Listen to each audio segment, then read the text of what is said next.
Hello and welcome. Today I'm making my very first tutorial, so I hope you enjoy it. This is the double swing card that we made for Easter. This was highlighted at the Hartford Regionals that I attended last month. This card was made with the scallop square die, and you can see when you open it, it just swings. So I'm going to show you how to create that swing today. I'm going to use my scallop square die, and I took a piece of 8.5 by 5.5 inch cardstock, and I marked it with a pencil right in the middle at 4 1/4 inches. Now what I'm going to do is place this on my die, and I've already marked my die at at the halfway point on each side here with my Uniball gel pen. So I'm just going to line up my marks there at the halfway point, and I want to center that pretty much even left and right there to get that to cut correctly. Now I already have my bottom cutting plate underneath.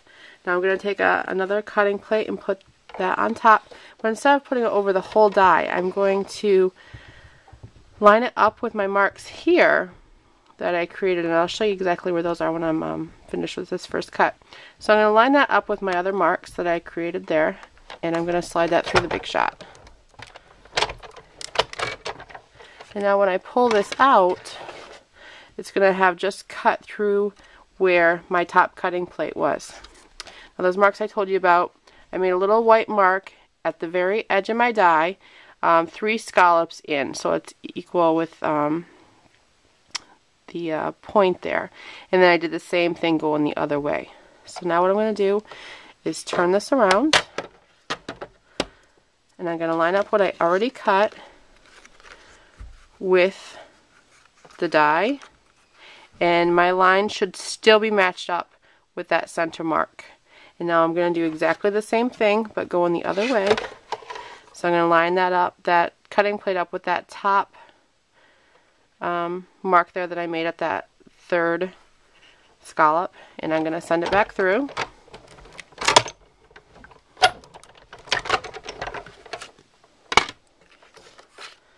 So now I have both my cuts, and I'm simply just going to fold this along the little score line that was created there by the cutting plate.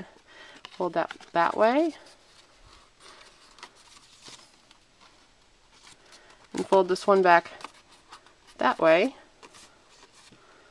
You can use your bone folder to get a nice crisp crease if you'd like to, and that creates the double swing card.